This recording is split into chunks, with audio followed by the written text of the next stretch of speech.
प्रिय शिक्षार्थियों नमस्कार। आज हम डीएलएड 2019 द्वितीय सत्र में हिंदी विषय में उच्चारण संबंधी दोषों का निवारण प्रकरण पर चर्चा करेंगे। तो जो उच्चारण संबंधी दोष हैं वह गद्य एवं पद्य दोनों के पठन वाचन से संबंधित हैं। तो देखिए आप, शुद्ध उच्चारण का तात्पर्य मानक उच्चारण से है।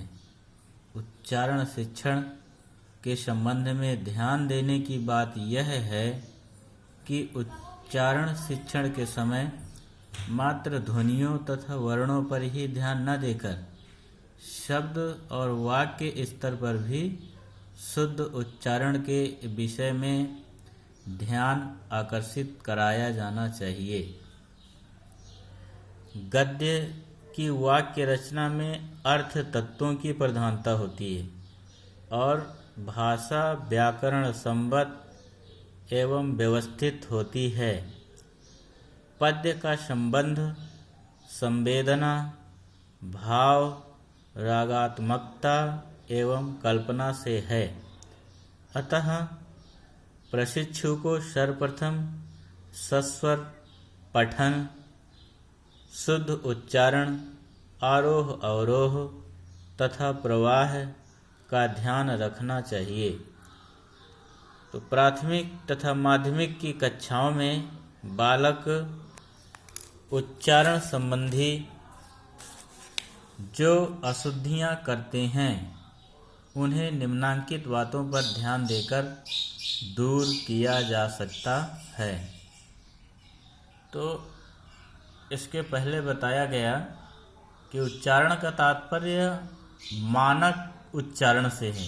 मानक अर्थात चाहे वो ध्वनियाँ हो, चाहे वर्ण हो, चाहे शब्द हो, चाहे वाक्य हो।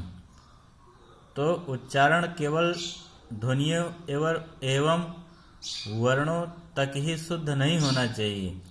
जो शाब्दिक उच्चारण है वह भी शुद्ध होना चाहिए और वाक्यों का उच्चारण कैसे किया जाता है इस बात की भी जानकारी होनी चाहिए कि वाक्यों का जो शुद्ध उच्चारण है उसका क्या तात्पर्य है। यानी वाक्य में कहाँ पर किस जगह कितना रुकना है, कहाँ यदि पद्य शिक्षण है तो किस जगह आरोह लेना है, कहाँ पर अवरोह चाहिए, कहाँ पर यति विराम लगना है, आदि बातों का ध्यान देना बहुत ही आवश्यक होता है। तो जो क्योंकि कहा भी गया है अभ्यासेन विद्या वर्धते, तो यदि हमारा जो अभ्यास है, हमने सही ध्वनियों वर्णों, सही शब्दों एवं सही वाक्यों का शुद्ध उच्चारण करने का अभ्यास किया है तो गलतियां करने का चांस कम ही होता है। और यदि वह हमारा अभ्यास गलत रहा है तो उसमें सुधार अवश्य किया जा सकता है। तो ज़्यादातर जिन ध्वनियों के प्रयोग में, जिन वर्णों के प्रयोग में गलतियां होती हैं, अशुद्धियां होती हैं, यदि उन पर ध्यान दे लिया जाए तो अशुद्ध उच्चारण और पठन से बचा जा सकता है। तो यहाँ पर कुछ उदाहरण के तौर पर वर्ण रखे गए हैं और उन वर्णों का प्रयोग किस रूप में होता है, किस रूप में सही है और किस रूप में गलत है, इसका भी जिक्र किया गया है। जैसे हम ले लेते हैं ह्रस्व ई एवं दीर्घ ई। तो ज़्यादातर अब जैसे हमें एक कवि लिखना होता है, कवि, तो वा में छोटी ए की मात्रा लगती है। यही इस शब्द का मानक रूप है। लेकिन उच्चारण करते समय बहुत लोगों के द्वारा देखा जाता है कि वो कवि उच्चारण ना करके वो कवि कहता है। यानी जब उच्चारण करता है तो वा में दीर्घ ध्वनि सुनाई देती है, ई। इसी प्रकार शांति, शुद्ध उच्चारण इसका शांति है, लेकिन ज्ञान न होने के कारण शांति यानी ता में बड़ी ई की ध्वनि सुनाई देती है। इसी प्रकार उ एवं उ यानी ह्रस्व उ एवं दीर्घ उ।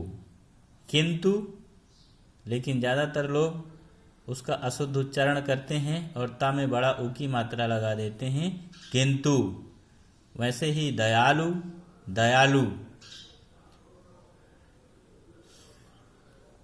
अगला अक्षर है री एवं रा। इन ध्वनियों में भी बहुत सारे लोग गलतियां करते हैं। जैसे हमें वृक्ष लिखना है वृक्ष, तो यहाँ पर वा में री लगेगी, री स्वर है और रा व्यंजन है। यदि हम वृक्ष लिख देते हैं तो ये गलत हो जाएगा। जैसे एक शब्द पृथ्वी, तो पा में जब री लगती है तो उच्चारण उसका शुद्ध रहता है और लेखन भी शुद्ध रहता है। पृथ्वी नहीं कह सकते हम, उसका उच्चारण पृथ्वी ही होगा। री एवं री यानी रा में छोटी ई की मात्रा, इसमें भी गलतियां देखने को मिलती हैं। ऋतु जैसे लिखना है तो पहले री स्वर है और ता में छोटा ऊ की मात्रा लगी, और जब हम रा में छोटी ई की मात्रा लगा देते हैं तो वो शब्द की वर्तनी गलत हो जाती है। ऐसे ही ओ एवं अव संबंधी अशुद्धियाँ की जाती हैं। तो यहाँ पर उदाहरण है गौशाला, लेकिन इसका उच्चारण क्या सुनने को मिलते हैं गौशाला, जो अशुद्ध है। वा एवं बा में भी यही गलतियाँ देखने को मिलती हैं। शुद्ध होता है वन, लेकिन उच्चारण बहुत लोगों के द्वारा वन सुना जाता है, वन। इसी प्रकार विष शुद्ध शब्द है, शुद्ध वर्तनी है। विष गलत है, जबकि विष ही ज्यादा सुना जाता है। तालव्यस्या, मूर्धन्यस्या एवं दंत्य सा, इन वर्णों के लेखन में ज़्यादातर गलतियां देखने को मिलती हैं।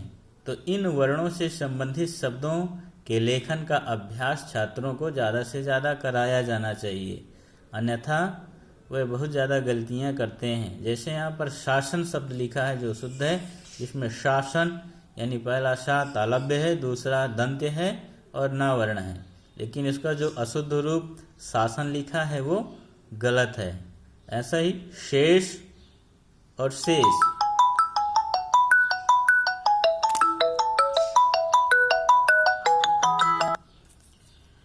अगला है ध्वनियों को पलट देना। ये बहुत गलतियां देखने को मिलती हैं। जैसे यहाँ पर लिखा है चिन्ह और दूसरा चिन्ह, तो इस ध्वनि में आधा हा है, ना कि आधा ना।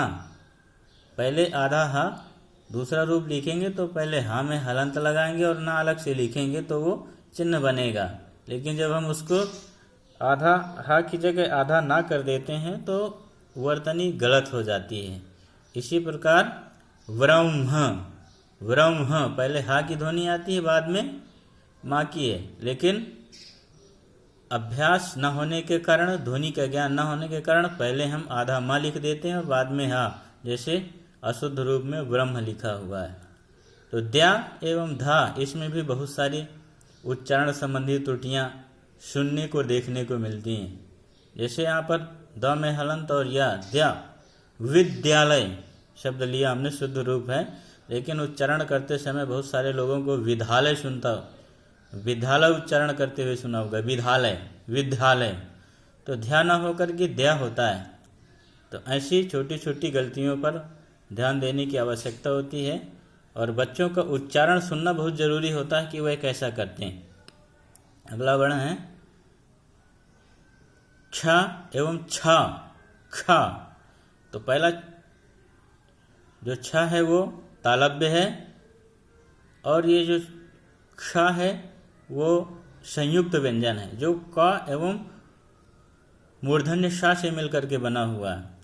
तो जब हम क्षमा लिखते हैं, क्षमा, तो ये रूप सही है, लेकिन इसके आगे तालव्य छा नहीं लिख सकते। ऐसे ही परीक्षा, परीक्षा, अच्छत का अच्छत मीन्स होता है चावल, और अच्छत ये अशुद्ध उच्चारण है।